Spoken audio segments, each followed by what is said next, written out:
Magic നോവലിലേക്ക് സ്വാഗതം. സുധാകർ മംഗളോദയത്തിൻ്റെ ചിറ്റ part 5. ദേവൻ്റെ മുഖത്തെ നടുക്കവും പരിഭ്രമവും കണ്ടാണ് അഭിരാമി കണ്ണുകൾ തിരിച്ച് വാതുക്കലേക്ക് ശ്രദ്ധിച്ചത്. വാതുക്കൽ നിൽക്കുന്നവരെ കണ്ടിട്ടും അവൾക്ക് പക്ഷേ യാതൊരു ഭാവമാറ്റവും ഉണ്ടായില്ല. ആരെങ്കിലും പിന്നാലെ എത്തിയേക്കുമോ എന്ന് പ്രതീക്ഷിച്ചതാണ്. എല്ലാവരെയും നോക്കി അഭിരാമി ഒന്ന് പുഞ്ചിരിച്ചു.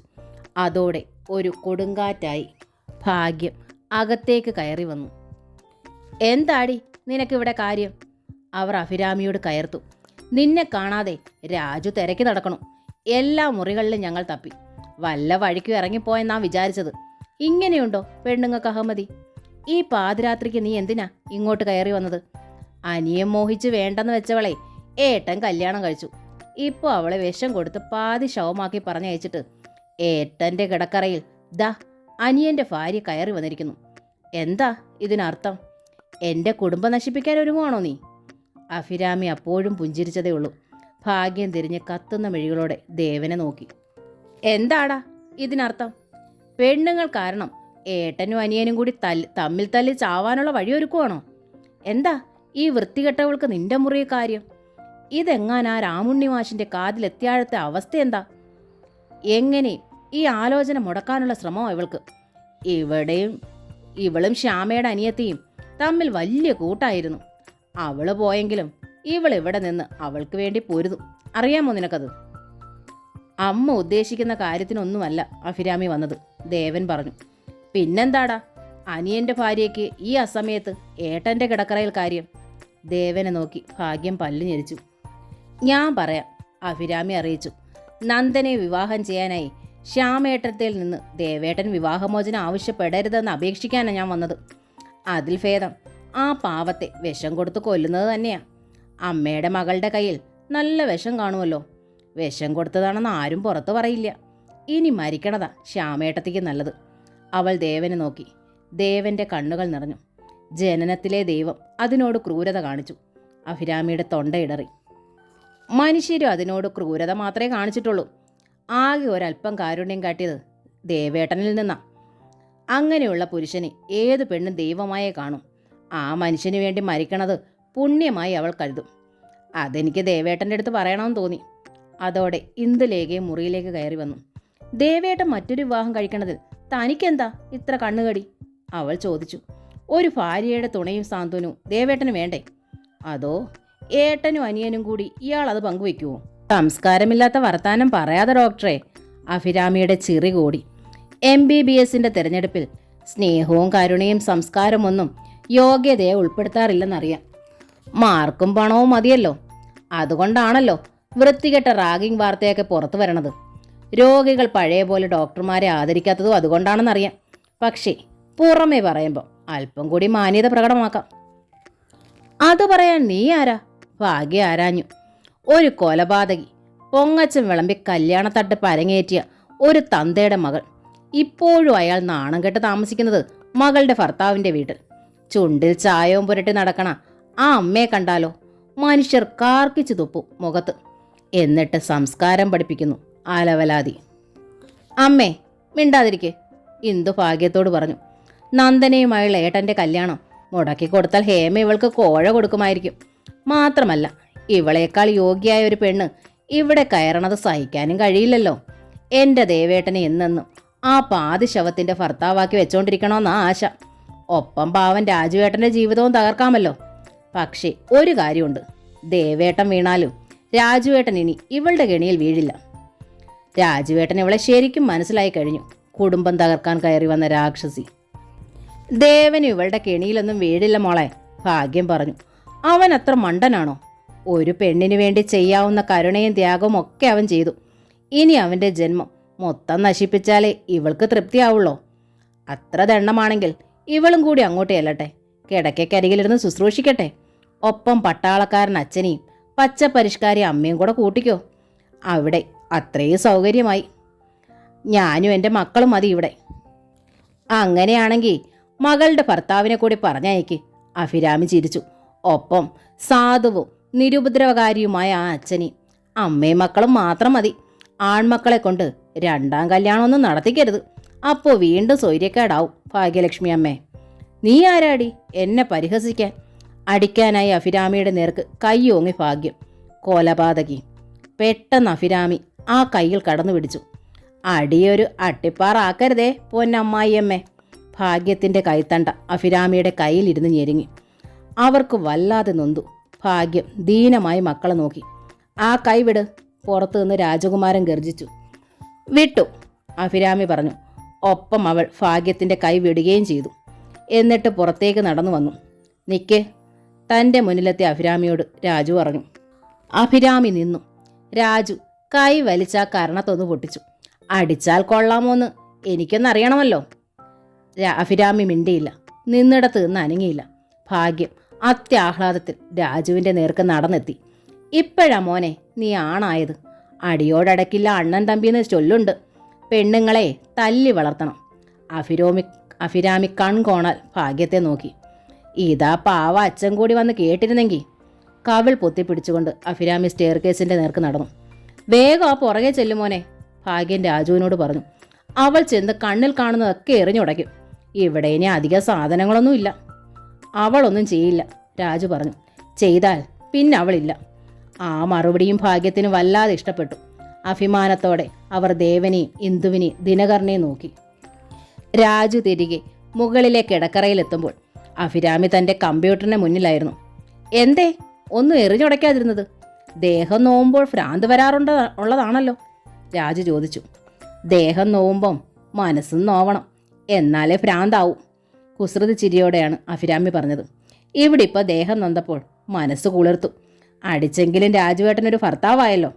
പക്ഷേ തേർഡ് റൈറ്റ് ഭർത്താക്കന്മാരുടെ രീതിയാണ് ഈ അടിയിടിയും. സാരമില്ല, സ്ഥിരമായ നിർവികാരതയിൽ നിന്ന് അത്രയെങ്കിലും ഒരു ചേഞ്ച് ഉണ്ടായല്ലോ.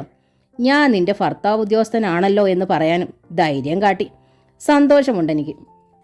നീ കൊലപാതകിയോ വ്യഭിചാരിയോ ആരുമാകട്ടെ, ഞാൻ നിനക്ക് മാപ്പ് തന്നല്ലോ, രാജു ചോദിച്ചു.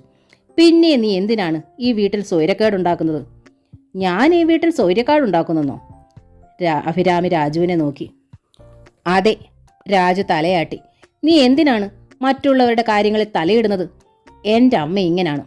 അവരെ നീ നന്നാക്കാൻ പോവണ്ട. അവർ എങ്ങനെയായാലും ഞങ്ങൾക്ക് അവരെ സഹിച്ചേ പറ്റൂ. ഞങ്ങളെ പെറ്റ സ്ത്രീയാണ് അവർ. അതുപോലെ ഏട്ടൻ രണ്ടാമതോ മൂന്നാമതോ കല്യാണം കഴിക്കട്ടെ, അതൊന്നും നിന്നെ ബാധിക്കുന്ന കാര്യമേ അല്ല. ഞാൻ മറ്റൊരു വിവാഹത്തിന് ഒരുങ്ങിയില്ലല്ലോ. അടുത്തത്. അയാൾ വിരൽ മടക്കി. എൻ്റെ അമ്മയും അനിയത്തെയും കൊലപാതക ശ്രമത്തിന് കുരുക്കാനുള്ള നിന്റെ വ്യഗ്രത. നിന്റെ കയ്യിൽ തെളിവില്ല, നിനക്ക് ഉറപ്പുമില്ല. വെറും ഊഹത്തിൻ്റെ പേരിൽ കുടുംബത്തിൽ ക്ഷുദ്രതയുണ്ടാക്കാൻ നിന്നെ ഞാനിനി അനുവദിക്കില്ല. അഭിരാമി അത്ഭുതത്തിൽ രാജുവിനെ നോക്കി. അടുത്തത്. രാജു വീണ്ടും അടുത്ത വിരൽ മടക്കി. നീയൊരു കൊലപാതകയാണെന്നുള്ള സത്യം സാക്ഷി സഹിതം ഞങ്ങളിവിടെ അറിഞ്ഞു. എന്നിട്ട് നീ ഇപ്പോഴും ഈ വീട്ടിൽ താമസിക്കുന്നു. അതെൻ്റെ ഔദാര്യം. ഇനി എടുത്തു ചാടി നീ അതില്ലാതാക്കരുത്. ഞാൻ കൊലപാതകയല്ല, അഭിരാമി പറഞ്ഞു. കൊലപാതകി ആരാണെന്ന് ഒരിക്കൽ ഞാൻ കാണിച്ചു തരാം. നിനക്ക് ഭ്രാന്താണ്, രാജു കൈ ചൂണ്ടി. നീ ഒരു കൊല ചെയ്ത കാര്യം ഒരിക്കൽ നീ തന്നെ എൻ്റെ അടുത്ത് ഏറ്റു പറഞ്ഞതാണ്. ഇപ്പോൾ ഇങ്ങനെ മാറ്റി പറയണത് നീ ഭ്രാന്തി ആയതുകൊണ്ടാണ്. അഭിരാമിക്ക് ഉത്തരം മുട്ടി. അവളുടെ ചുണ്ടുകൾ വിറച്ചു. നോക്ക്, രാജു തുടർന്നു. ഇനി ഈ വീട്ടിൽ നീ എൻ്റെ ഭാര്യ മാത്രമാണ്. മറ്റുള്ളവരുമായി നിനക്കൊരിടപാടുമില്ല. മറിച്ച് എന്തെങ്കിലും സംഭവിച്ചാൽ നീ ഈ വീടിന് പുറത്താണ്. അഭിരാമി ഒരക്ഷരവും ശബ്ദിച്ചില്ല. അവസാനമായി. രാജു അവസാനത്തെ വിരലും മടക്കി. നാളെ മുതൽ നിന്റെ അച്ഛനും അമ്മയും ഇവിടെ ഉണ്ടാകരുത്. വിഷമമുണ്ടെങ്കിൽ നിനക്ക് അവരോടൊപ്പം പോകാം. ഈ വീടിനായി നീ മുടക്കിയ പണം ലോണെടുത്ത് ഞാൻ തരും. ഇല്ലേ അച്ഛ, എൻ്റെ ഭാര്യയായി നിനക്കും മാത്രം ഇവിടെ കഴിയാം. ഒന്നിനും അഭിരാമി മറുപടി പറഞ്ഞില്ല. പക്ഷേ പിറ്റേന്ന് രാവിലെ കേണൽ രവീന്ദ്രൻ നായരും ഭാര്യ പത്മിനിയും ആ വീട്ടിൽ നിന്ന് താമസം മാറ്റി. അവർക്കൊരു വാടക വീട് ഫോൺ ചെയ്ത് കണ്ടുപിടിച്ചത് അഭിരാമിയാണ്. എങ്കിലും അച്ഛനോടും അമ്മയോടും ഒപ്പം അവൾ പോയില്ല. പോർച്ചിൽ നിന്ന് അവരെ അഭിരാമി യാത്ര അയച്ചു. ഞങ്ങളുണ്ടാക്കിയ അസൗകര്യങ്ങൾക്ക് ക്ഷമാപണം, കാറിൽ കയറും മുമ്പ് രാജുവിനോട് കേണൽ പറഞ്ഞു. നിവർത്തികേട് കൊണ്ടാണ് ഞങ്ങളിവിടെ താമസിച്ചത്. അപമാനിതരായി ഇറങ്ങേണ്ടി വന്നതിൽ ഖേദമുണ്ട്. എങ്കിലും ഞങ്ങൾ താമസിക്കുന്നിടത്ത് രാജുവിന് വരാം. അഭി ഒന്നിച്ചു വേണം വരാൻ. സമ്മതഭാവത്തിൽ രാജു പുഞ്ചിരിച്ചു. കാർ നീങ്ങിയപ്പോൾ അഭിരാമി കൈവീശി. അച്ഛനെയും അമ്മയും പറഞ്ഞയച്ചതിൽ അഭിരാമിക്ക് എന്നോട് ദേഷ്യമുണ്ടാകും. രാജു അഭിരാമിയെ നോക്കി. ഇല്ല, അന്ന് രാമുണ്ണി മാഷ് അപമാനിച്ചപ്പോൾ തന്നെ താമസം മാറ്റുന്നതിനെക്കുറിച്ച് തീരുമാനിച്ചതാ. അച്ഛനും അമ്മയും തനിച്ചാകുമല്ലോ എന്ന് കരുതിയാണ് ഇവിടെ താമസിപ്പിച്ചത്. എങ്കിലും അവരുടെ ഫുഡിനുള്ള പണം എന്നെ ഏൽപ്പിക്കുമായിരുന്നു. സാരമില്ല, അല്പം ബുദ്ധിമുട്ടിയാലും അഭിമാനത്തോടെ അവർ എവിടെയെങ്കിലും താമസിച്ചോട്ടെ. കണ്ണു തുടച്ചിട്ട് അഭിരാമി അകത്തേക്ക് കയറിപ്പോയി. എന്തൊരാശ്വാസം! അവൾ കേൾക്കാൻ പാകത്തിൽ ഭാഗ്യം പറഞ്ഞു. ഇപ്പോഴാ ഈ വീടൊരു വീടായത്. ഒരല്പ ശുദ്ധി കലശം കൂടി ബാക്കി കിടക്കുന്നുണ്ട്. ആ, അതും സാവധാനം ഞാൻ സാധിക്കും. അഭിരാമിയിൽ നിന്നും യാതൊരു പ്രതികരണവും ഉണ്ടായില്ല. ഇനി എത്രയും വേഗം ദേവൻ്റെയും നന്ദനയുടെയും കല്യാണം നടത്തണം, ഭാഗ്യൻ രാജുവിനോട് പറഞ്ഞു. നന്ദന വന്നു കയറുമ്പോൾ ഇവളുടെ അഹങ്കാരം തീരും. ഒരു പെൺകുട്ടി എങ്ങനെ വന്നു കയറണ വീട്ടിൽ പെരുമാറേണ്ടതെന്ന് അവൾ കാണിച്ചു കൊടുക്കും. ദേവേട്ടൻ ശ്യാമേട്ടത്തിൽ നിന്ന് വിവാഹമോചനം നേടിയാലല്ലേ രണ്ടാം വിവാഹം നടക്കൂ? രാജു ചോദിച്ചു. ആദ്യം അതിന് ശ്രമിച്ചു നോക്ക്. ശ്രമിച്ചാൽ ശ്യാമയുടെ അനിയത്തി അമ്മയെ സമ്മതിക്കൂ? ശ്യാമയാണെങ്കിൽ മിണ്ടാനും അനങ്ങാതെയും വയ്യാതെ കിടക്കുകയല്ലേ. അവളുടെ മനസ്സെന്താണെന്ന് കവടി വാരി വെച്ച് നോക്കിയാലല്ലേ അറിയൂ. ഇക്കാര്യത്തെപ്പറ്റി രാമുണ്ണി മാഷിനോട് ഞാൻ സംസാരിച്ചപ്പോൾ അങ്ങേര് പറഞ്ഞത്, ദാമ്പത്യധർമ്മം അനുഷ്ഠിക്കാൻ കഴിയാതെ ഭാര്യ കിടപ്പിലാണെങ്കിൽ അവളുടെ സമ്മതമില്ലാതെ തന്നെ കോടതിയിൽ നിന്ന് വിവാഹമോചനം കിട്ടുമെന്നാ. ഏതായാലും അവളുടെ ഡോക്ടറുടെ കയ്യിൽ നിന്ന് ഒരു സർട്ടിഫിക്കറ്റ് മേടിച്ചെടുക്കാൻ തീരുമാനിച്ചു ഞാൻ. അവൾ ഇനി ഈ കിടപ്പിൽ നിന്ന് എഴുന്നേൽക്കില്ലാന്ന് അയാൾ എഴുതി തന്നാൽ മതിയല്ലോ. ഭാഗ്യം മന്ദഹസിച്ചു. ഇതിനൊക്കെ ദേവേട്ടൻ സമ്മതിക്കുമോന്നാ എൻ്റെ ശങ്ക. രാജു അമ്മയെ നോക്കി. സമ്മതിപ്പിക്കണം മോനെ, ഭാഗ്യം പറഞ്ഞു. നമ്മൾക്ക് വേണ്ടിയല്ലല്ലോ, അവൻ്റെ നല്ല ഭാവിക്ക് വേണ്ടിയല്ലേ നമ്മൾ പറയണത്. ശ്യാമയ്ക്ക് എന്തെങ്കിലും സംഭവിച്ചാൽ ആ കുഞ്ഞിനെ നോക്കാൻ ആള് വേണ്ടേ? നന്ദനയാണെങ്കിൽ പണ്ടേ അവൻ മോഹിച്ച് കാത്തിരുന്ന പെണ്ണ്. ദേവൻ പക്ഷേ പുനർവിവാഹ കാര്യത്തിൽ ഒരു മറുപടിയും വ്യക്തമായി പറഞ്ഞില്ല. എനിക്ക് ആലോചിക്കണം എന്ന് തന്നെ അയാൾ ആവർത്തിച്ചു കൊണ്ടിരുന്നു. ആലോചിച്ചോളൂ, ഭാഗ്യം പറഞ്ഞു. പക്ഷെ കൂടെ കൂടെ ശ്യാമയെ കാണാൻ പോണത് നിർത്തണം. അവളുടെ കിടപ്പ് കാണുമ്പോൾ നിന്റെ മനസ്സ് പതറും. നിനക്കൊരു തീരുമാനം എടുക്കാൻ കഴിയില്ല. എനിക്ക് എൻ്റെ മോളെ കാണണ്ടേ അമ്മേ? ദേവൻ ചോദിച്ചു. മോളെ നീ ഇങ്ങ് കൊണ്ടുപോരു ദേവാ, നമുക്കതിനെ ഇവിടെ വളർത്താലോ. ശ്യാമയ്ക്കത് സഹിക്കാനാവോ അമ്മേ? മോളുടെ മുഖം കണ്ട അവൾ ജീവിക്കണത്. നമ്മൾ അതിനെ ഇങ്ങ് കൊണ്ടുപോന്നാൽ അവൾ മരിക്കുമായിരിക്കും. ഭാര്യം പല്ലിറുമി. മരിക്കുന്നെങ്കിൽ മരിക്കട്ടെ, അതാ ഇനി അവൾക്ക് നല്ലത്. അമ്മേ, ദേവൻ ഒച്ചയുയർത്തി. അമ്മ ഇങ്ങനെ ക്രൂരമായി സംസാരിക്കരുത്. എനിക്കത് താങ്ങാനാവില്ല. ഞാൻ എവിടേക്കെങ്കിലും പോയിക്കളയും. ദേവന്റെ അവസാന വാചകത്തിൽ ഭാഗ്യം തോറ്റുപോയി. അന്ന് വൈകുന്നേരം ദേവൻ ശ്യാമാഫയിലെത്തിയപ്പോൾ ഡ്രോയിങ് റൂമിൽ സുധീന്ദ്രനുണ്ടായിരുന്നു. അരികിൽ ഹേമയും. രണ്ടുപേരെ അവഗണിച്ചുകൊണ്ട് ദേവൻ ശ്യാമയുടെ മുറിയിലേക്ക് നടന്നു. സുധീന്ദ്രനെ കാണുന്നത് തന്നെ അയാൾക്ക് വെറുപ്പായി കഴിഞ്ഞിരുന്നു. സുധീന്ദ്രനാണെങ്കിൽ അപ്പോൾ തന്നെ യാത്ര പറഞ്ഞിറങ്ങി പോവുകയും ചെയ്തു. അതോടെ ഹേമയും ശ്യാമയുടെ മുറിയിലേക്ക് വന്നു. ദേവൻ അവളെ ശ്രദ്ധിച്ചതേയില്ല. ദേവേട്ടനോട് എനിക്കൊരു കാര്യം പറയാനുണ്ട്, ഹേമ പറഞ്ഞു. ദേവൻ ഹേമ ഒന്നു നോക്കി പെട്ടെന്ന് മുഖം തിരിക്കുകയും ചെയ്തു. സുധീന്ദ്രൻ ഇവിടെ വരണത് ദേവേട്ടനെ ഇഷ്ടപ്പെടണില്ലെന്ന് എനിക്കറിയാം, ഹേമ തുടർന്നു. അത് ദേവേട്ടൻ്റെ തെറ്റല്ലെന്നും എനിക്കറിയാം. പെണ്ണുങ്ങൾ മാത്രമുള്ള ഈ വീട്ടിൽ ഒരന്യപുരുഷൻ കൂടെ കൂടെ വരണത് ശരിയല്ല. ദേവൻ അത്ഭുതത്തിൽ ഹേമയെ നോക്കി. ഹേമ പുഞ്ചിരിച്ചു. ഈ വീട്ടിൽ സ്ഥിരമായൊരാൺതുണ അത്യാവശ്യമാണ്. ശ്യാമേച്ചിയാണെങ്കിൽ അനങ്ങാൻ വയ്യാതെ കിടക്കണം. അമ്മയ്ക്ക് വയസ്സായി, ഒന്നിലധികം അസുഖങ്ങളുണ്ട്. ഞാൻ തനിച്ച് എന്തു ചെയ്യും? സുധീന്ദ്രൻ്റെ വീട്ടുകാർ? ദേവൻ ചോദിച്ചു. ഒരോപ്പോൾ മാത്രമേ ഉള്ളൂ, ഹേമ പറഞ്ഞു. അവർ ഭർത്താവിനോടൊപ്പം ഇന്ത്യക്ക് വെളിയിലാണ്. നല്ലൊരു ദിവസം നോക്കി ഞങ്ങൾ രജിസ്ട്രാറുടെ മുന്നിൽ ഒപ്പിടും. ദേവേട്ടൻ അനുഗ്രഹിക്കണം. അവൾ മുഖം കുനിച്ചു നിന്നു. ഹേമയോട് അതുവരെ തോന്നിയിരുന്ന സർവ്വ ഈർഷ്യയും ദേവനിൽ നിന്നാകുന്നു. നല്ലത്. എൻ്റെ ആശംസകളും പ്രാർത്ഥനകളും ആശീർവാദങ്ങളും ഹേമയ്ക്കുണ്ട്. ദേവൻ മടങ്ങുമ്പോൾ ഗേറ്റ് വരെ ഹേമ അനുയാത്ര ചെയ്തു. ദേവേട്ടൻ വേറെ വിവാഹം കഴിക്കാൻ പോവുകയാണെന്ന് പലരും പറയണ കേട്ടു. നേരാണോ? ദേവൻ മിണ്ടിയില്ല. അതൊരു തെറ്റായി എനിക്ക് തോന്നണില്ല, ഹേമ പറഞ്ഞു. പ്രത്യേകിച്ചും വധു നന്ദനയാകുമ്പോൾ. എങ്കിലും ശ്യാമേച്ചിയോട് ഞാനത് പറഞ്ഞിട്ടില്ല, പറയുകയുമില്ല. ദേവേട്ടനും അത് ശ്യാമേച്ചി അറിയിക്കരുതെന്നാണ് എൻ്റെ അപേക്ഷ. അങ്ങനെ ഒരു സന്ദർഭം വന്നാൽ ഞാൻ തീർച്ചയായും ശ്യാമയോട് പറഞ്ഞിരിക്കും, ദേവൻ അറിയിച്ചു. ശ്യാമയോട് പറയാതെ, അവളുടെ അനുവാദമില്ലാതെ ഞാനത് ചെയ്യില്ല. ദേവൻ ഗേറ്റ് കടന്നു തൻ്റെ പഴയ സ്കൂട്ടറിൽ കയറി ഓടിച്ചുപോയി. ശ്യാമയും ഹേമയും അമ്മയും ശ്യാമാഫയിലേക്ക് മടങ്ങുകയും അഭിരാമിയുടെ മാതാപിതാക്കളായ കേണലും പത്മയും താമസം മാറ്റി പോവുകയും ചെയ്തതോടെ ഭാഗ്യത്തിൻ്റെ വീട്ടിലെ പഴയ തിക്കും തിരക്കും പൂർണ്ണമായി അവസാനിച്ചു. മുകളിലത്തെ നിലയിൽ രാജുവും അഭിരാമിയും ഇന്ദുവും ദിനകറും മാത്രം. താഴെ ഭാഗ്യവും ഭാസ്കരമേനോനും, പിന്നെ ഒരു റൂമിൽ ഒറ്റയ്ക്ക് ദേവനും. വെപ്പുകാരി ദമയന്തിക്ക് പണിക്കിടയിൽ ഉറങ്ങാനും സമയം കിട്ടിത്തുടങ്ങി. ഭാഗ്യ ഉച്ച ഉറക്കത്തിന് കയറുന്ന നേരത്ത് ദമയന്തി സ്വന്തം മുറിയിൽ കയറി ഒന്ന് നടുനിവർത്തും. ചായ വേണമെങ്കിൽ ഭാഗ്യം വന്ന് ദമയന്തിയെ തട്ടി ഉണർത്തണം. നിന്റെ ഉച്ച ഉറക്കം ഞാൻ അവസാനിപ്പിക്കും കേട്ടോ. ഒരു ദിവസം ഭാഗ്യം താക്കീത് നൽകി. നീ ഇവിടെ കൊച്ചമ്മയോ ഉച്ചയ്ക്ക് ഉറങ്ങാൻ? ഉറങ്ങാതെ ഞാൻ പിന്നെ ഈ നേരത്തെ എന്തു ചെയ്യും കൊച്ചമ്മേ? ദമയന്തി കൈമലർത്തി. ഒന്ന് TV വെക്കാൻ സമ്മതിക്കില്ല. അയൽപ്പക്കത്ത് പോയി വർത്താനം പറഞ്ഞാൽ അതും കുറ്റം. ഇവിടെയാണെങ്കിൽ കല്യാണം കഴിഞ്ഞ 2 ജോഡികളുണ്ട്.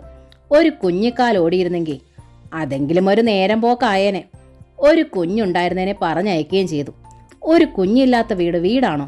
അങ്ങനെയുള്ള ഒരിടത്ത് മനുഷ്യൻ ഉറങ്ങുകയല്ലാതെ മറ്റെന്ത് ചെയ്യാനാ കൊച്ചമ്മേ? ഭാഗ്യം കണ്ണു മിഴിച്ചുപോയി. ദമയന്തിയെ എന്തു കുറ്റം പറഞ്ഞാലും അതവൾ വളച്ചൊടിച്ച് പറഞ്ഞ ആളിൻ്റെ നേർക്ക് കൊണ്ടുവരും. നിനക്ക് വേണ്ടി ഞാനിപ്പോൾ കുട്ടികളെ ദത്തെടുത്തോണ്ട് വരണോ? ഭാഗ്യം ചോദിച്ചു. എന്തിനാ കൊച്ചമ്മയെ ദത്തെടുക്കണത്? ഇളയ മോനോടും മോളോടും പറഞ്ഞാൽ പോരെ? മകൻ്റെ കൊച്ചിനെയും മകളുടെ കൊച്ചിനെയും മാറി മാറി എടുത്ത് ഓമനിച്ചൂടെ കൊച്ചമ്മയ്ക്ക്? അത് കണ്ടോണ്ടിരുന്നാൽ മതിയല്ലോ. ബാക്കിയുള്ളവരുടെ ഉറക്കവും പോവും. ഈ വർത്തമാനത്തിനിടയിലാണ് ഇന്ദുലേഖ മുകളിൽ നിന്ന് എത്തിയത്. ദേ പറഞ്ഞ് നാക്കെടുത്തില്ല, ഇന്ദുമോൾ എത്തിയല്ലോ. എൻ്റെ പൊന്നുമോളെ, ഞങ്ങൾക്കൊരു കൊച്ചിനെ ലാളിക്കാൻ കൊതിയായി കേട്ടോ. ഇനിയും താമസിപ്പിക്കണ്ട. ഇന്ദു വല്ലാതെ ഉടനെ കുട്ടി വേണ്ട എന്ന് ദിനകർ പറഞ്ഞിരുന്നതിന് കുറേ നാൾ അവർ നിയന്ത്രണത്തിലായിരുന്നു. ഇപ്പോൾ ഒരു കുട്ടിക്കായി ദിനകറും മോഹിക്കുന്നുണ്ട്.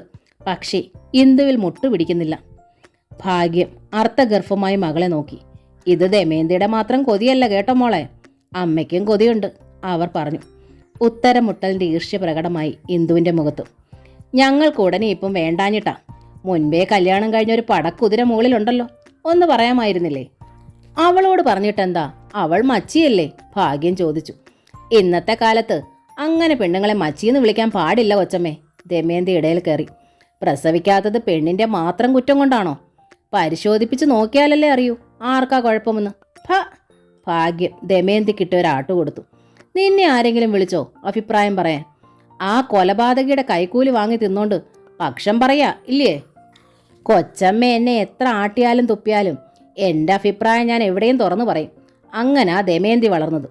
ചക്കാത്തിൽ എനിക്ക് ശമ്പളവും ഭക്ഷണവും തരണില്ലല്ലോ. എല്ലു മുറിയെ പണിയെടുക്കണില്ലേ ഞാനിവിടെ? കൊച്ചമ്മയ്ക്ക് എന്നെ ഇഷ്ടമല്ലെങ്കിൽ പറഞ്ഞേക്ക്, ആ നിമിഷം ഞാൻ ഇറങ്ങിക്കോളാം. എനിക്ക് ഇവിടമല്ലെങ്കിൽ വേറൊരിടം. എങ്കിലുള്ള കാര്യം ഞാൻ പറഞ്ഞേക്കാം. അഭിരാമി കുഞ്ഞ് അത്ര കുഴപ്പക്കാരിയൊന്നുമല്ല.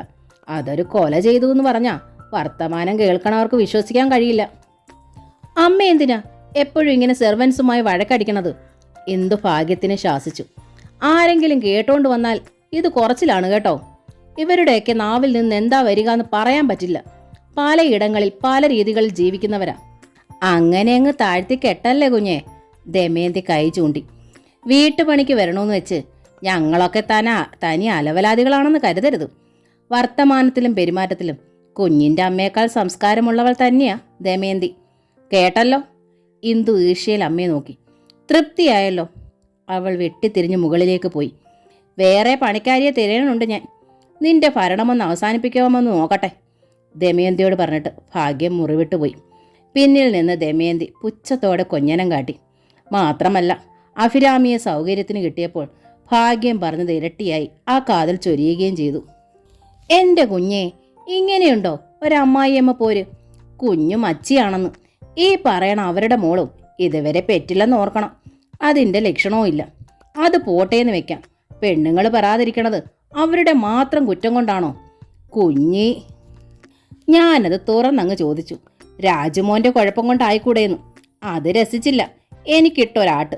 ദമയന്തി വിടുവോ? ഇതിലും കൊടി കെട്ടിയ ആനമയക്കുകളെ കണ്ടിരിക്കുന്നു ഞാൻ. വാസുദേവൻ ഡോക്ടറുടെ അവിടുത്തെ കൊച്ചമ്മ അത്തരത്തിലൊന്നായിരുന്നു. പക്ഷേ ദമയന്തിയോട് കമാന്ന് മിണ്ടൂലായിരുന്നു കേട്ടോ. മതി. ഡയലോഗിൻ്റെ നീളം കൂടിയപ്പോൾ അഭിരാമി വിലക്കി. എനിക്കിത് കേൾക്കാൻ ഒരു താല്പര്യവും ഇല്ല. പാരദൂഷണം കേൾക്കണത് മോൾക്ക് ഇഷ്ടമല്ലെന്ന് എനിക്കറിയാം. പക്ഷേ മോളെപ്പറ്റി ഇല്ലാവചനം പറഞ്ഞാൽ ദമയന്തിക്ക് കേട്ടു നിൽക്കാൻ പറ്റൂല. കേൾക്കണ്ട, കാതി പഞ്ഞി വെച്ചാൽ മതി. അഭിരാമി ഒഴിഞ്ഞു മാറി. ഇതിങ്ങനെയൊരു ജീവി. ദമയന്തി പിറുപിറുത്തു. കൊല്ലാൻ പിടിച്ചാലും വളർത്താൻ പിടിച്ചാലും ഒരുപോലെ വിടയും. കുഞ്ഞിക്കാലിൻ്റെ കാര്യം പറഞ്ഞത് അടുക്കള ജോലിക്കാരിയായ ദമയന്തി ആയാലും ആ വിഷയം ഭാഗ്യത്തിൻ്റെ മനസ്സിൽ വല്ലാതെ ഉടക്കിക്കിടന്നു. ദേവന് കുഞ്ഞുണ്ടായെങ്കിലും അതിനെയും കൊണ്ട് ശ്യാമി അനിയത്തി സ്ഥലം വിട്ടു. നന്ദനെ ദേവൻ പുനർവിവാഹം ചെയ്യുകയാണെങ്കിൽ ശ്യാമയുടെ കുഞ്ഞിന് ഈ വീട്ടിലോട്ട് വരാനേ പോകുന്നില്ല. ആ സ്ഥിതിക്ക് കല്യാണം കഴിഞ്ഞ് നന്ദന പ്രസവിച്ചാലേ ഈ വീട്ടിൽ ഓടിക്കളിക്കാൻ കുഞ്ഞിക്കാലുണ്ടാവും. നന്ദനയുടെ അച്ഛൻ പക്ഷേ കോടീശ്വരനാണ്. നന്ദനയാണെങ്കിൽ അയാളുടെ ഒറ്റ മോളും. ആ സ്ഥിതിക്ക് കാലക്രമേണ അയാൾ നന്ദനെ അങ്ങോട്ട് വലിക്കാനാണ് സാധ്യത.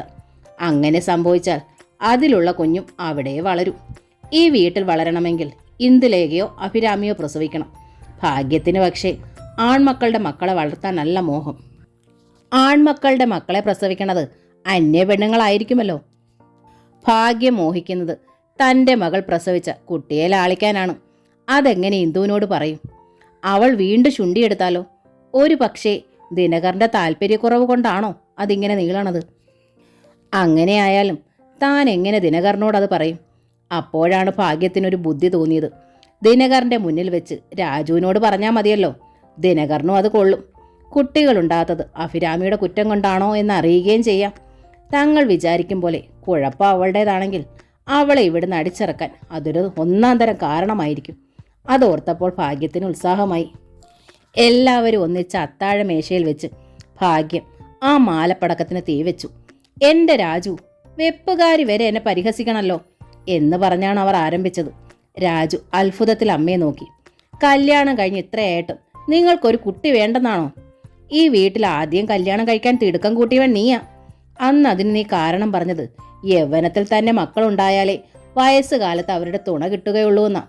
കല്യാണം കഴിഞ്ഞ് ഇത്രയായിട്ടും നിങ്ങൾ രണ്ടുപേരും ഒന്നും അറിഞ്ഞില്ല എന്ന മട്ടിൽ നടന്നാലോ? ഒരമ്മയ്ക്ക് പറയാൻ പറ്റിയ വിഷയമല്ല ഇതെന്ന് എനിക്കറിയാം. എന്നാലും വേലക്കാരികൾ പോലും ശ്രദ്ധിക്കാൻ തുടങ്ങിയ സ്ഥിതിക്ക് പറയാതിരിക്കുന്നത് എങ്ങനെയാ? രാജു മുഖം തിരിച്ച് ഊണ് വിളമ്പുന്ന ദമയന്തിയെ ഒന്ന് നോക്കി. ഞാനൊന്നും അറിഞ്ഞില്ലേ രാമനാരായണ എന്ന ഭാവമായിരുന്നു ദമയന്തിയുടെ മുഖത്ത്. അതോടെ രാജു അഭിരാമിയെ നോക്കി. തന്നെ ബാധിക്കുന്ന പ്രശ്നമേ അല്ല എന്ന മട്ടിലായിരുന്നു അഭിരാമി. അമ്മ പറയുന്നതിൽ കാര്യമുണ്ട്. രാജുവിനെയും അഭിരാമിയും മാറി മാറി നോക്കി ദേവൻ പുഞ്ചിരിച്ചു. ദേവേട്ടൻ രണ്ടാം വിവാഹത്തിനൊരുങ്ങുകയാണല്ലോ? രാജു ചോദിച്ചു. അതിലൊരു കുട്ടിയുണ്ടായാൽ ഈ വീട്ടിൽ കുട്ടികളാവില്ലേ? ഇന്ദുവും ദിനകറുമാണെങ്കിലും ഒഴിഞ്ഞു മാറി നിൽക്കുന്നു. അവരും കൂടി മുന്നോട്ട് വന്നാൽ ദമയന്തി തലയിൽ തല്ലി കരയാൻ തുടങ്ങും. പിള്ളേരെ കൊണ്ട് തോറ്റൂന്നു. അക്കൂട്ടത്തിൽ ഞങ്ങളുടെ കൂടി സംഭാവന വേണോ? മാത്രമല്ല സന്താനഭാഗ്യം എല്ലാവർക്കും വിധിച്ചതല്ലല്ലോ. ആ സംസാരത്തിൽ നേരിയൊരു നിരാശാഭാവമുണ്ടായിരുന്നു. ഭാഗ്യ അത് ശ്രദ്ധിച്ചു. അഭിരാമിയുടെ കുഴപ്പമാണെങ്കിൽ ഒരു ഡോക്ടറെ കാണിച്ച് മരുന്ന് കൊടുക്കടാ. മൂക്കിൽ പല്ല് കിളുത്തിട്ടാണോ മക്കളുണ്ടാവണത്? അഭിരാമിയെ താഴ്ത്തിക്കെട്ടുകയായിരുന്നു ഭാഗ്യത്തിന്റെ ലക്ഷ്യം. അഭിരാമി പക്ഷേ ഒട്ടും കുലുങ്ങിയില്ല. അഭിരാമിയുടെ കുറ്റമല്ലമ്മേ, രാജു പറഞ്ഞു. എൻ്റെ കുറ്റമാ. അങ്ങനെ വരാൻ ന്യായമില്ലല്ലോ. ഭാഗ്യം മുഖം ചൊളിച്ചു. ഈ വീട്ടിൽ അങ്ങനെ ഒരു പാരമ്പര്യമേ ഇല്ല. അല്ലെങ്കിൽ തന്നെ ഡോക്ടറെ കാണാതെങ്ങനാ ആരുടെ കുറ്റമാണെന്ന് ഉറപ്പിക്കണത്? അഭിരാമി ഇന്ദു പരിശോധിക്കണമല്ലോ. അവളെ കാണാൻ ഇവിടെ എത്രയാ പേരാ വരുന്നത്? അഭിരാമിയുടെ മുഖം ഒന്ന് കനത്തെങ്കിലും അവൾ മറുപടി പറഞ്ഞില്ല. ഇന്ദു അവളുടെ കാര്യം തീരുമാനിക്കട്ടെ അമ്മേ, രാജു അറിയിച്ചു. അവനോന്റെ മന്ത് മൂടി വെച്ചോണ്ട് അന്യൻ്റെത് ചികിത്സിക്കണോ? ഇന്ദു ഒന്ന് പൊളഞ്ഞു. ദിനകറിലും അസ്വസ്ഥതയുണ്ടായി. ഇനി ഒരു വാക്കുകൂടി ശബ്ദിച്ചാൽ ദിനകർ എഴുന്നേറ്റ് പോയി കളയുമോ എന്ന് പോലും ഭാഗ്യത്തിന് സംശയമായി. അതുകൊണ്ട് അവർ പിന്നെ ഒരു അക്ഷരവും ശബ്ദിച്ചില്ല. കിടക്കറയിലെത്തിയപ്പോൾ അഭിരാമി രാജുവിനോട് ചോദിച്ചു. ഏതായാലും അമ്മ ഇത്രയൊക്കെ പറഞ്ഞില്ലേ, നമുക്ക് വേണച്ചാ ഒരു ഡോക്ടറെ കാണാം. ഞാൻ തയ്യാറാ. എൻ്റെ കാര്യത്തിലാണ് അമ്മയ്ക്ക് സംശയം. മച്ചി എന്ന പദം പലവട്ടം പ്രയോഗിക്കുകയും ചെയ്തിട്ടുണ്ട്. ദമ്പതികളായി കുറച്ചുനാൾ ഒരുമിച്ച് കഴിഞ്ഞ ശേഷം പരിശോധിച്ചാൽ പോരെ? രാജു ചോദിച്ചു. ദമ്പതികളായി ജീവിക്കുന്നതിന് ഞാൻ തടസ്സമൊന്നും പറഞ്ഞിട്ടില്ല, അഭിരാമി അറിയിച്ചു. മനസ്സിൽ ഇങ്ങനെ ഒരു ഭാവം വേണം. പെരുമാറ്റത്തിൽ അതിൻ്റെ ഒരു ഇഴക്കം വേണം. എങ്കിലേ കിടക്കറയിൽ ഭാര്യയാണെന്ന് തോന്നും. ആ കുറ്റവും എനിക്കായിരിക്കും. ഞാനും കുറ്റക്കാരനാണ്. നമ്മുടെ വിവാഹം കഴിഞ്ഞ് അധികം വൈകാതെ ഈ വീടൊരു ലോഡ്ജായി. അമ്മയുമായിട്ടാണെങ്കിൽ നിരന്തരം വഴക്കുകൾ, വേറെയും അനവധി ദൂലാമാല പ്രശ്നങ്ങൾ, കുറ്റബോധം, നിസ്സഹായത, ഈർഷ്യ. കിടക്കറയിലെത്തണത് എല്ലാം മറന്നൊന്ന് ഉറങ്ങാനായിട്ടായിരുന്നു. ഭാര്യ കൊലപാതകയാണെന്നൊക്കെ കൊട്ടിഘോഷിക്കപ്പെട്ടാൽ ഒരു സാധാരണ ചെറുപ്പക്കാരൻ്റെ അവസ്ഥ എന്തായിരിക്കും? ഞാൻ മനസ്സിലാക്കുന്നു. രാജുവിൻ്റെ കൈ പിടിച്ചു അഭിരാമി. ഏതായാലും ഇപ്പോൾ എല്ലാം ഒന്ന് ശാന്തമായിട്ടുണ്ടല്ലോ. എൻ്റെ അച്ഛനും അമ്മയും പോയതോടെ ഇതിനൊരു വീടിൻ്റെ ഛായയും വന്നു കഴിഞ്ഞു. ഇനിയും ഞാൻ എന്തു വേണമെന്ന് പറഞ്ഞാൽ മതി. എങ്ങനെ പൊരുത്തപ്പെടാനും ഞാൻ തയ്യാറാ. ഇവിടെ ഞാനിപ്പോൾ ഒറ്റയാ. രാജുവേട്ടൻ്റെ സ്നേഹമെങ്കിലും എനിക്ക് കിട്ടിയിരുന്നെങ്കിൽ. ഞാനൊരു സ്നേഹശൂന്യനാണെന്ന് കരുതണ്ട. അഭിരാമിയെ നോക്കി രാജു പുഞ്ചിരിച്ചു. ഏതായാലും നമുക്കൊരു ഡോക്ടറെ കാണണം, അഭിരാമി പറഞ്ഞു. എനിക്ക് എന്തെങ്കിലും തകരാറുണ്ടോ എന്ന് എനിക്ക് ഉറപ്പാക്കണം. രാജുവേട്ടൻ്റെ ഒരു നല്ല ഭാര്യയാകാൻ എനിക്ക് കഴിവില്ലെങ്കിൽ. ബാക്കി പറഞ്ഞില്ല അവൾ. പക്ഷേ രാജു അത് ഊഹിച്ചു. ദേവേട്ടൻ ചെയ്യാൻ ഒരുങ്ങുന്നത് പോലെ ഒരു രണ്ടാം വിവാഹം ഞാനും ചെയ്യണമെന്നാവും. അതിൽ തെറ്റൊന്നുമില്ലല്ലോ. തെറ്റ് ശരി നോക്കിയിട്ടല്ല എനിക്ക് മറ്റൊരു ദാമ്പത്യം വേണ്ട. അപ്പോൾ ദേവേട്ടനെ ന്യായീകരിച്ചതോ? ദേവേട്ടൻ്റെ അവസ്ഥയിൽ അതൊരാവശ്യമാണ്. നന്മയിൽ അധിഷ്ഠിതമായൊരു ജീവിതമാണ് ദേവേട്ടൻ്റെത്. ദേവേട്ടൻ ഇനിയും ജീവിക്കാൻ അർഹതയുണ്ട്. നന്ദനയും ജീവിതം അർഹിക്കുന്നു. എൻ്റെ അവസ്ഥ വ്യത്യസ്തമാണ്. അതിമോഹിയായ ഞാൻ പ്രായശ്ചിത്തത്തിനാണ് ഇപ്പോൾ കൊതിക്കുന്നത്. ശ്യാമേട്ടത്തിയുടെ അച്ഛൻ്റെ പെട്ടെന്നുണ്ടായ മരണത്തിനടക്കം നിരവധി പാപങ്ങൾ എൻ്റെ ശിരസിലുണ്ട്. അതൊക്കെ മറന്നിട്ട് നമുക്കുറങ്ങാം. സ്നേഹപൂർവ്വം രാജുവിൻ്റെ ചുമലിൽ തട്ടിക്കൊടുത്തു അഭിരാമി. രാജുവിൻ്റെ അടുത്ത സ്നേഹിതനായൊരു ഡോക്ടറെയാണ് അവർ പോയി കണ്ടത്. അദ്ദേഹത്തിൻ്റെ ഭാര്യയും അവിടെ സ്ത്രീരോഗ വിദഗ്ധയായിരുന്നു. സാധാരണ ചെയ്യാറുള്ള എല്ലാ പരിശോധനകൾക്ക് ശേഷം ഡോക്ടർ മോഹൻ രാജനോട് പറഞ്ഞു, ഒന്നും പേടിക്കാനില്ല. ഒരാഴ്ചയ്ക്ക് ശേഷം എന്താ വേണ്ടതെന്ന് നമുക്ക് തീരുമാനിക്കാം. ചിലപ്പോൾ അല്പം മെഡിസിൻസ് കുറച്ചുനാൾ ഉപയോഗിക്കേണ്ടി വരും. ആ ഒരാഴ്ചക്കിടയിൽ രാമുണ്ണി മാഷ് വീണ്ടും ദേവനെ കാണാനെത്തി. വിവാഹം അധികം വൈകിക്കണ്ട, മാത്രമല്ല ശ്യാമയിൽ നിന്ന് വിവാഹമോചനം നേടണ്ട എന്നാണ് നന്ദനയുടെ നിർബന്ധ ഉപദേശവും. ശ്യാമയും ദേവന്റെ ഭാര്യയായി തുടർന്നോട്ടേന്ന്. ശ്യാമ അനങ്ങാൻ വയ്യാതെ കിടക്കുന്ന ആളായതുകൊണ്ട് നിയമപ്രശ്നങ്ങളൊന്നും ഉണ്ടാകാനുമില്ല. എനിക്കാണെങ്കിൽ എൻ്റെ മകൾ സുമംഗലിയായി കാണണമെന്ന് മാത്രമേ ഉള്ളൂ. എങ്കിലും രജിസ്റ്റർ കല്യാണമൊന്നും പറ്റില്ല. നന്ദനയുടെ ജീവിതത്തിലെ ഏക കല്യാണമാണല്ലോ ഇത്. എനിക്കിത് ആഘോഷമായി നടത്തണം. ദേവൻ എന്തു പറയണു? മാഷ് ദേവനെ നോക്കി. സമ്മതഭാവത്തിൽ മൗനമായി ഇരുന്നതേ ഉള്ളൂ ദേവൻ. രാമുണ്ണി മാഷ് പോയി കഴിഞ്ഞതോടെ ദേവന് വല്ലാത്ത വിഷമമായി. മൗനമായിട്ടാണെങ്കിലും താനേ വിവാഹത്തിന് സമ്മതിച്ചു പോയല്ലോ. ഇനി എങ്ങനെ ശ്യാമയെ അഭിമുഖീകരിക്കും? അവളുടെ അനുവാദമില്ലാതെ താൻ എങ്ങനെ നന്ദനയുടെ കഴുത്തിൽ കൂടി താലി ചാർത്തും? ദേവൻ തീർത്തും ഭ്രാന്തൻ്റെ അവസ്ഥയിലായി. എന്നാൽ ശ്യാമാഫയിലെ സ്വൈര്യവും ശാന്തവുമായ ജീവിതം ശ്യാമയുടെ ചികിത്സയ്ക്ക് ഒരുപാട് പ്രയോജനം ചെയ്തു. അവളുടെ മുഖത്ത് പുതിയൊരു ഉണർവും തുടിപ്പും പ്രകടമായി. ഒരുച്ചയ്ക്ക് മോളോട് ചേർന്ന് കിടന്നു മയങ്ങുകയായിരുന്നു ശ്യാമ. പെട്ടെന്ന് അവൾ ഉണർന്ന് കണ്ണു തുറന്നു. അപ്പോഴതാ മോൾ ഉറക്കത്തിൽ കട്ടിൽ നിന്ന് ഊർന്ന് താഴേക്ക് വഴുതി പോകാൻ ഒരുങ്ങുകയാണ്. ശ്യാമയുടെ ഉള്ളിലൂടെ മിന്നൽ പിണർ കടന്നുപോയി. പെട്ടെന്ന് അവളിൽ നിന്ന് അവൾ അറിയാതെ മോളെ എന്നൊരു കരച്ചിൽ ഉയർന്നു. ഒപ്പം വലത് കൈ നീട്ടി മകളെ തന്നോട് അടുക്കി പിടിച്ചു. രണ്ടും സ്വയം അറിയാതെ സംഭവിച്ചു പോയതാണ്. അടുത്ത നിമിഷം അതോർത്ത് അവളുടെ ഉള്ള് സന്തോഷാധിക്യത്താൽ തിരയടിച്ചു. അപ്പോഴാണ് ഹേമ ഓടിയെത്തിയത്. ഏട്ടത്തി, ഏട്ടത്തിയാണോ ഇപ്പൊ ശബ്ദിച്ചത്? മോളേന്ന് വിളിച്ചത്? ഹേമ കിതച്ചു. ശ്യാമയുടെ കണ്ണുകൾ നിറഞ്ഞിരുന്നു. അതെ എന്ന അർത്ഥത്തിൽ അവൾ മെല്ലെ തലകുലുക്കി. ഹേമയ്ക്ക് വിശ്വസിക്കാനായില്ല. സന്തോഷത്താൽ അവൾ ഏങ്ങലടിച്ചു കരഞ്ഞു. അപ്പോൾ എഴുതണമെന്ന് ശ്യാമ കൈകൊണ്ട് ആംഗ്യം കാണിച്ചു. അവളുടെ കൈയുടെ ചലനശേഷി തിരിച്ചു കിട്ടിയതായി ഹേമ അറിഞ്ഞതും അപ്പോഴാണ്. ഹേമ ഓടിപ്പോയി കടലാസും പേനയും കൊണ്ടുവന്നു. പേന ശ്യാമയുടെ വിരലുകൾക്കിടയിൽ പിടിപ്പിച്ചു കൊടുക്കുകയും ചെയ്തു ഹേമ. വിറയ്ക്കുന്ന കൈയോടെ ശ്യാമ കടലാസിൽ എഴുതി, ഇപ്പൊ ദേവേട്ടൻ അറിയണ്ട, പിന്നീട് മതി. അസുഖം കുറഞ്ഞു എന്നറിഞ്ഞ വീണ്ടും അങ്ങടേക്ക് കൊണ്ടുപോകും. ഞാനിനി അങ്ങടേക്കില്ല. ആരാണ് ശ്യാമേച്ചിയോട് ഈ ചതി ചെയ്തതെന്ന് ദേവേട്ടനെ അറിയിക്കണ്ടേ? ഹേമ ചോദിച്ചു. വേണ്ട, ശ്യാമ വീണ്ടും എഴുതി. അതുകൊണ്ടുകൂടിയാ ദേവേട്ടൻ ഇപ്പോൾ ഒന്നും അറിയണ്ടെന്ന് എഴുതിയത്. എനിക്ക് എന്താണ് പറ്റിയതെന്ന് ആരോടും ഞാൻ പറയില്ല. അപ്പോൾ വാതിൽക്കൽ കാലൊച്ച കേൾക്കായി. വാതിൽ കടന്നു വന്നത് ദേവനായിരുന്നു. അയാൾ വന്ന് ശ്യാമയുടെ കിടക്കക്കരിയിലിരുന്നു. ദേവേട്ടനോട് പറയല്ലേ എന്ന ഭാവത്തിൽ ശ്യാമ ഹേമയെ നോക്കി മുഖം ചലിപ്പിച്ചു. ഹേമ കുനിഞ്ഞ മുഖത്തോടെ കിടക്കക്കരിയിൽ നിന്നു. ഇപ്പം എങ്ങനെയുണ്ട് മോളെ? ദേവൻ ശ്യാമയോട് ചോദിച്ചു. ശ്യാമ വിഷാദത്തിൽ പുഞ്ചിരിച്ചു. എൻ്റെ ശ്യാമ എന്നോട് പൊറുക്കണം. പെട്ടെന്ന് ശ്യാമയുടെ കയ്യിൽ പിടിച്ചുകൊണ്ട് ദേവൻ അറിയിച്ചു. ഞാൻ നന്ദനെ വിവാഹം കഴിക്കാൻ പോവുകയാണ്. ശ്യാമയുടെ മുഖത്ത് വല്ലാത്തൊരു വിസ്ഫോടനമുണ്ടായി. വികാരം നഷ്ടപ്പെട്ട് ജീവസറ്റിരുന്ന അവളുടെ ശരീരപേശികൾ പെട്ടെന്ന് സജീവമായതുപോലെ ഹേമയ്ക്ക് തോന്നി. ആർത്ത് കരഞ്ഞുകൊണ്ട് ശ്യാമ ചാടി എഴുന്നേൽക്കുമോ എന്നുപോലും സംശയമായി. ദേവൻ പക്ഷേ ആ മാറ്റം ശ്രദ്ധിക്കുന്നുണ്ടായിരുന്നില്ല. അയാളുടെ കണ്ണുകൾ എതിരിലെ ചുവരിൽ ശബ്ദിച്ചിരുന്ന ക്ലോക്കിലായിരുന്നു. ശ്യാമയെ അഭിമുഖീകരിക്കാൻ ദേവന് ശക്തിയില്ലായിരുന്നു. എൻ്റെ ശ്യാമ എന്നോട് ക്ഷമിക്കണം, ഇടർന്ന സ്വരത്തിൽ ദേവൻ തുടർന്നു. ഈ വിവാഹം ഞാൻ മനസ്സുകൊണ്ട് ആഗ്രഹിച്ചതേയല്ല. എല്ലാവരും ചേർന്ന് തന്ത്രപൂർവ്വം എന്നിൽ അടിച്ചേൽപ്പിച്ചതാണ്. വധുവിൻ്റെ സ്ഥാനത്ത് നിൽക്കണത് എനിക്ക് വേണ്ടി ജീവിതം ഹോമിച്ച് നന്ദനയായിപ്പോയി. ഇല്ലെങ്കിൽ ഒരിക്കലും ഒരു പുനർവിവാഹത്തിന് ഞാൻ വഴങ്ങില്ലായിരുന്നു. ശ്യാമയുടെ നെഞ്ചിലെ കിതപ്പ് ദേവന്റെ കാതിലെത്തി. അവൾ എത്ര കണ്ട് വേദനിക്കുന്നുണ്ടെന്ന് അയാൾക്ക് അറിയാമായിരുന്നു.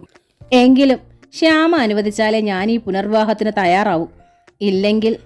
ഇല്ലെങ്കിൽ ബാക്കി പറയാൻ ദേവൻ പതറി. ശ്യാമ സമ്മതിച്ചില്ലെങ്കിൽ ഇനി ഈ വിവാഹത്തിൽ നിന്ന് ഒഴിയാനാവുമോ എന്ന് അയാൾ ആലോചിച്ചു നോക്കി. ഒരിക്കൽ നന്ദനയുടെ ഹൃദയം തകർത്തതാണ്.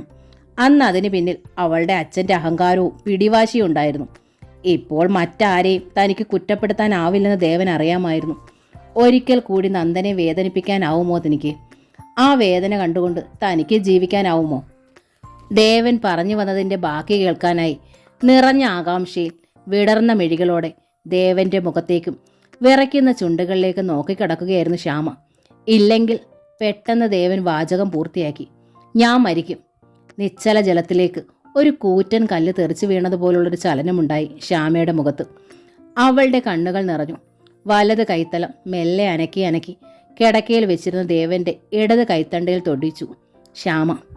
ദേവൻ പെട്ടെന്ന് തിരിഞ്ഞ് ശ്യാമയുടെ മുഖത്തേക്ക് നോക്കി. അരുത് എന്ന ഭാവത്തിൽ ശ്യാമ ദീനമായി മുഖം ചലിപ്പിച്ചു. പറയാനുള്ളതെല്ലാം ആ മുഖത്ത് പ്രകടമായി. ഞാൻ ചെയ്യുന്നത് തെറ്റാണ് മോളെ, ദേവൻ പറഞ്ഞു. എന്നെപ്പോലെ ഒരുവനിൽ നിന്ന് ഇങ്ങനെയൊരു പ്രവൃത്തി ഉണ്ടാകാൻ പാടില്ലായിരുന്നു. എൻ്റെ ശക്തി ചോർന്നു പോയി. ഞാൻ നിസ്സഹായനായിപ്പോയി. മറ്റുള്ളവരുടെ കയ്യിലെ കളിപ്പാട്ടമായി പോയി ഞാൻ. എൻ്റെ അവസ്ഥ എനിക്ക് മനസ്സിലാകും എന്ന് ശ്യാമ മുഖം പ്രകടമാക്കി. ശ്യാമയുടെ വേദന എനിക്കറിയാം, ദേവൻ പറഞ്ഞു. അതിലെത്രയോ ഇരട്ടിയാണ് ഞാൻ വേദനിക്കണതെന്ന് നിനക്കറിയാമോ? അറിയാമെന്ന ഭാവമുണ്ടായി ശ്യാമയുടെ മുഖത്ത്. ദേവൻ ആ മുഖത്തുകൂടി മൃദുവായി കൈത്തല ഓടിച്ചു. മുഖം കുനിച്ച് ആ നെറ്റിയിൽ ചുംബിച്ചു. എന്നിട്ട് അയാൾ എഴുന്നേറ്റ് ഹേമയെ നോക്കി. എൻ്റെ ശ്യാമയുടെ വേദന എനിക്ക് നന്നായിട്ടറിയാം. എൻ്റെ വേദന അവൾക്കും മനസ്സിലാവണുണ്ടെന്ന് തോന്നുന്നു. എന്നാലും എൻ്റെ ശ്യാമ എങ്ങനെ ഇത് താങ്ങുമെന്ന് എനിക്കറിയില്ല. ഹേമ അവളെ സഹായിക്കണം. ശ്യാമയ്ക്ക് വേണ്ടി എന്ത് ചെയ്യണമെങ്കിലും ഞാൻ ചെയ്യാം. അവൾ എന്താഗ്രഹിക്കുന്നുവെന്ന് അറിഞ്ഞ് ഹേമ എന്നെ അറിയിക്കണം. നിറഞ്ഞു നിന്നിരുന്ന ഹേമയുടെ കണ്ണുകളിൽ നിന്ന് കണ്ണുനീർ അടർന്ന് കവിളിലേക്ക് വീണു. പെട്ടെന്ന് അവൾ ചുരിദാറിൻ്റെ ഷോൾ കൊണ്ട് കണ്ണു തുടച്ചു. ദേവേട്ടൻ വിഷമിക്കണ്ട. ഇത്രയധികം ക്ഷമാപണം ചെയ്യുകയും വേണ്ട. ഇത്രയേറെ കുറ്റബോധത്തിൻ്റെ കാര്യവുമില്ല. എൻ്റെ ശ്യാമേച്ചിക്ക് വേണ്ടി ദേവേട്ടൻ ചെയ്തതുപോലെ ആരും ഒന്നും ചെയ്തിട്ടില്ല. അത് ശ്യാമേച്ചിക്കും അറിയാം. നന്ദനെ ഉപേക്ഷിച്ചുകൊണ്ടല്ലേ അന്ന് ശ്യാമേച്ചിയും ഞങ്ങളുടെ കുടുംബത്തെയും താങ്ങിയത്. ഇപ്പോൾ ശ്യാമേച്ചിയുടെ നിസ്സഹായാവസ്ഥയിൽ ദേവേട്ടനൊരു പുനർവിവാഹത്തിന് നിർബന്ധിതനായി. യാതൊരു കുറ്റബോധമോ ക്ഷമാപണമോ ഇല്ലാതെ എത്രയോ പുരുഷന്മാരും സ്ത്രീകളും ഈ വിധത്തിൽ പുനർവിവാഹിതരാകുന്നു. ദേവേട്ടൻ്റെ പുതിയ വധു നന്ദനയായതിൽ ഞങ്ങൾ സന്തോഷിക്കുകയാണ് വേണ്ടത്.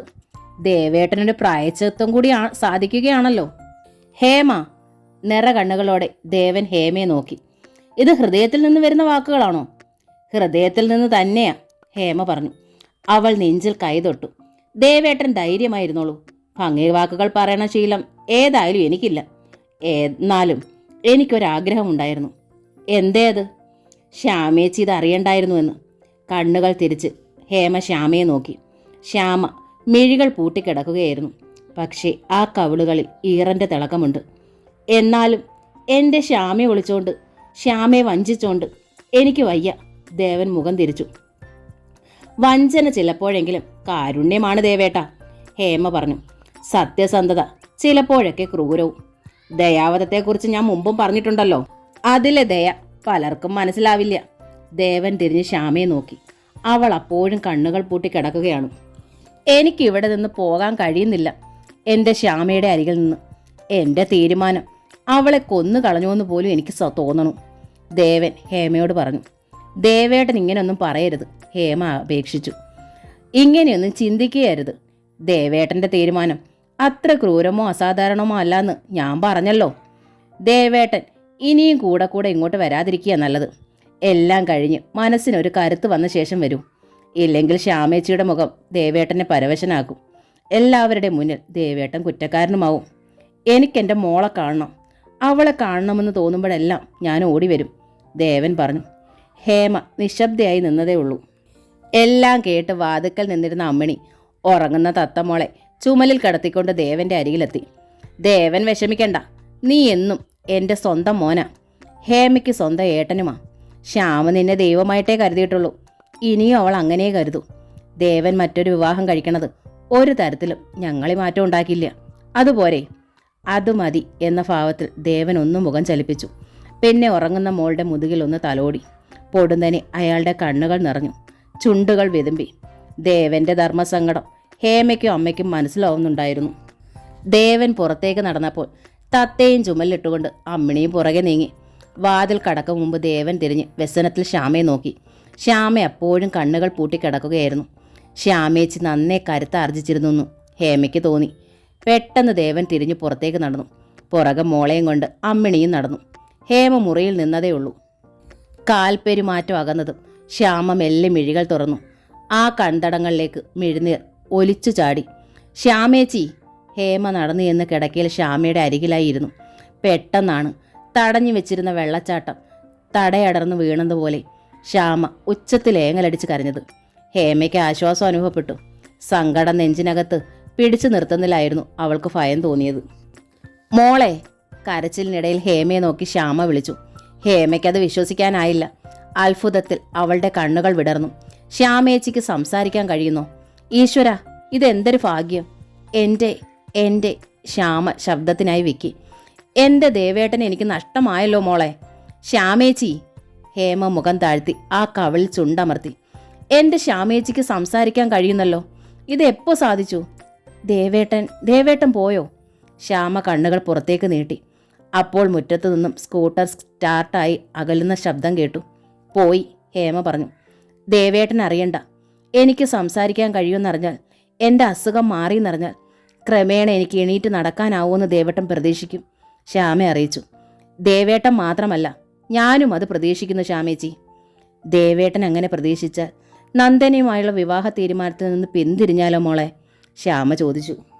ഒരിക്കൽ നന്ദനയുടെ മംഗല്യ ഭാഗ്യം തട്ടിത്തെറിപ്പിച്ചതാ ഞാൻ. അതിൻ്റെ പേരില എനിക്കിങ്ങനെ സംഭവിച്ചതെന്ന് ദേവേട്ടൻ്റെ അമ്മ പറഞ്ഞു. ഇനി ആ മംഗല്യ സ്വപ്നത്തിൻ്റെ കുരുന്ന് ഞാൻ നുള്ളില്ല. പാവം നന്ദന ജീവിക്കട്ടെ, അവൾക്ക് കാലുകളുണ്ട്, സമ്പത്തുണ്ട്, ഇപ്പോൾ സൗഭാഗ്യവുമായി. എന്നെക്കുറിച്ച് ഇനി ദേവേട്ടൻ ഒന്നും പ്രതീക്ഷയ്ക്ക് നൽകണ്ട. ദേവേട്ടന് മുമ്പിൽ ഞാൻ പഴയപടി ശബ്ദിക്കാനാവാതെ കിടക്കും. ശ്യാമേച്ചിക്കൊരു കുഞ്ഞില്ലേ? ഹേമ സഹോദരിയെ നോക്കി. ആ കുഞ്ഞിൻ്റെ അച്ഛനാണ് ദേവേട്ടൻ. നമ്മുടെ തത്തമ്മോൾക്ക് അവളുടെ അച്ഛനെ നഷ്ടമായാൽ നന്ദനയിൽ മക്കളുണ്ടാവുമ്പോഴെങ്കിലും ഇവിടേക്കുള്ള ദേവേട്ടൻ്റെ വരവ് ചുരുങ്ങാം. സാരമില്ല മോളെ, ശ്യാമ പുഞ്ചിരിക്കാൻ ശ്രമിച്ചു. എൻ്റെ മോളെ ഞാൻ വളർത്തും, ഞൊണ്ടി നടന്ന് വളർത്തും. ആരോടും ഒരു തെറ്റും ചെയ്തിട്ടില്ല ഞാൻ, ആരുടെ ഒന്നും തട്ടിപ്പറിച്ചിട്ടില്ല. ഇങ്ങോട്ടുണ്ടായ ദ്രോഹങ്ങൾ പോലും ക്ഷമിച്ചിട്ടേ ഉള്ളൂ. എൻ്റെ കാലിന് മുടന്തു വന്നതും എൻ്റെ അച്ഛൻ ദരിദ്രനായതും എൻ്റെ കുറ്റമല്ലല്ലോ. അതുകൊണ്ട് ദൈവത്തിൻ്റെ കരുണയെങ്കിലും എൻ്റെ ഒപ്പം ഉണ്ടാകും. അപ്പോൾ വാതിൽ കടന്ന് അമ്മിണി അകത്തേക്ക് വന്നു. മോളെ ശ്യാമയുടെ അരികിൽ കിടത്തി. ദേവൻ ചെയ്യാൻ പോണത് നമുക്കാർക്കും താങ്ങാൻ പറ്റണ കാര്യമല്ലെങ്കിലും അവനെ ഓർത്ത് എനിക്കിപ്പോൾ സങ്കടം തോന്നുക, അമ്മിണി പറഞ്ഞു. ഒരിക്കൽ എൻ്റെ കാല് വയ്യാത്ത കുഞ്ഞിനോട് കരുണ കാണിച്ചവനല്ലേ? നമ്മളിൽ നിന്നും ഒന്നും പ്രതീക്ഷിച്ചോണ്ടല്ലോ. ഇപ്പം ഈ രണ്ടാം കല്യാണം മനസ്സോടെ ചെയ്യുന്നതല്ലെന്ന് എനിക്ക് ഉറപ്പാ. ദേവനെ നമുക്ക് കുറ്റപ്പെടുത്താനാവില്ല. എൻ്റെ മോളി കിടപ്പാണല്ലോ. പക്ഷേ എന്നെങ്കിലും അവൾ എഴുന്നേറ്റ് വന്നാൽ അവൻ ഇനി മടങ്ങി വരാൻ കഴിയില്ലല്ലോ. അതാണ് എൻ്റെ സങ്കടം. ശ്യാമ അസഹ്യമായ സങ്കടത്തിൽ മുഖം തിരിച്ചു. സുധീന്ദ്രൻ വന്നപ്പോൾ ഹേമ ദേവേട്ടൻ്റെ രണ്ടാം വിവാഹകാര്യം പറഞ്ഞു. ആ മനുഷ്യനെക്കുറിച്ചുള്ള എൻ്റെ സർവ്വസങ്കല്പവും തകർന്നു. സുധീന്ദ്രൻ വെറുപ്പിൽ മുഖം ചുളിച്ചു. ഈ ഒരവസ്ഥയിലെത്തിയാൽ സുധീന്ദ്രനോ? ഹേമ ചോദിച്ചു. തളർന്നു കിടക്കുന്ന ഭാര്യയുടെ കിടക്കയ്ക്കരികിലിരുന്ന് ഒരു ജന്മം മുഴുവൻ ശുശ്രൂഷിക്കുമോ? സുധീന്ദ്രൻ ഉത്തരം മുട്ടി. അതുപോട്ടെ, ഹേമ ചിരിച്ചു. എൻ്റെ ശ്യാമേച്ചിയെ പോലെ ഞാനും മുടന്തിയാണ് നടന്നിരുന്നതെങ്കിൽ നിങ്ങൾ എന്നെ വിവാഹം ചെയ്യാൻ സന്നദ്ധനാവുമായിരുന്നോ സുധീന്ദ്രൻ? ഉവ്വ് എന്ന് ഞാൻ പറഞ്ഞാൽ ഹേമ വിശ്വസിക്കുമോ? ഇല്ല എന്നാണ് എൻ്റെ മറുപടി, ഹേമ പറഞ്ഞു. എനിക്കിപ്പോൾ ആരെയും വിശ്വാസമില്ല, പ്രത്യേകിച്ചും മനുഷ്യർ പ്രകീർത്തിക്കുന്ന കരുണയിൽ. സന്ദർഭം വരുമ്പോഴേ നമുക്കത് തൂക്കാനാവും. അതുകൊണ്ട് വീൺ വാക്കുകൾ പറയണതിനോട് എനിക്കൊരു യോജിപ്പുമില്ല. ഏതായാലും ഞാൻ അങ്ങനെ പറയില്ല എന്ന് തീരുമാനിച്ചു കഴിഞ്ഞു. ഓക്കെ, സുധീന്ദ്രൻ ചിരിച്ചു. നമുക്ക് സന്ദർഭം വരുമ്പം വാക്കുകളെ തൂക്കുകയും അളക്കുകയും ആവാം. തൽക്കാലം തർക്കങ്ങളൊന്നും വേണ്ട. ദേവേട്ടൻ്റെ കല്യാണത്തിന് മുമ്പേ നമ്മുടെ നടത്തണോന്ന് ആലോചിച്ചാൽ മതി. ഇനിയിപ്പോൾ ദേവേട്ടൻ്റെത് കഴിയട്ടെ, ഹേമ പറഞ്ഞു. അത് കഴിയും വരെ ഒരു ടെൻഷനായിരിക്കും. ദേവൻ്റെ കല്യാണ ഒരുക്കങ്ങളിൽ ഭാഗ്യലക്ഷ്മി മാത്രമേ ഊർജ്ജസ്വലയായി നിന്നുള്ളൂ. ദേവനും ഭാസ്കര മേനോനും എല്ലാം ആകെ വിഷാദമൂകതയിലായിരുന്നു. ഇന്ദുലേഖയും ദിനകറുമാണെങ്കിൽ തങ്ങളുടെ ജോലി തിരക്കുകളിലും. അതിനിടയിൽ രാജകുമാരനും അഭിരാമിയും ഒരിക്കൽ കൂടി ഡോക്ടർ മോഹനെയും പത്മിനിയും ചെന്ന് കണ്ടു. മുൻ പരിശോധനകളുടെ ഫലമറിയാൻ രണ്ടുപേരും ഉത്കണ്ഠാകുലരായിരുന്നു. രണ്ടുപേരും ക്ഷമിക്കണം, ഡോക്ടർ മോഹൻ അറിയിച്ചു. തുറന്നു സംസാരിക്കുന്നതിൽ വിരോധമില്ലല്ലോ? ഒരു വിരോധവും ഇല്ല, അഭിരാമിയാണ് പറഞ്ഞത്. രാജ്കുമാർ എന്തു പറയുന്നു? ഡോക്ടർ മോഹൻ തിരക്കി. എന്തായാലും പറഞ്ഞോളൂ ഡോക്ടർ, രാജു പുഞ്ചിരിച്ചു. എങ്കിൽ അഭിരാമിക്ക് തകരാറൊന്നുമില്ല. ഡോക്ടർ മിസ്സിസ് മോഹനാണ് പറഞ്ഞത്. മെഡിസിൻസ് പോലും ആവശ്യമില്ല. പറഞ്ഞു നിർത്തിയിട്ട് ഡോക്ടർ മോഹനെ നോക്കി അവർ. പ്രശ്നം രാജ്കുമാറിൻ്റെതാണ്, ഡോക്ടർ മോഹൻ പറഞ്ഞു. ഒരു മേജർ സർജറിയിലൂടെ നമുക്ക് ഭാഗ്യം പരീക്ഷിക്കാം, പക്ഷേ ഐ ക്യാൻ ഗ്യാരണ്ടി. രാജുവിലും അഭിരാമിയിലും ഞെട്ടലുണ്ടായി. അഭിരാമി വിഷമത്തിൽ രാജുവിനെ നോക്കി. രാജു മെല്ലെ മുഖം കുനിച്ചു. ഏതായാലും സർജറിയുടെ കാര്യം നമുക്ക് സാവധാനം ഡിസൈഡ് ചെയ്യാം. 1-2 പരിശോധനകൾ കൂടി കഴിഞ്ഞിട്ട്.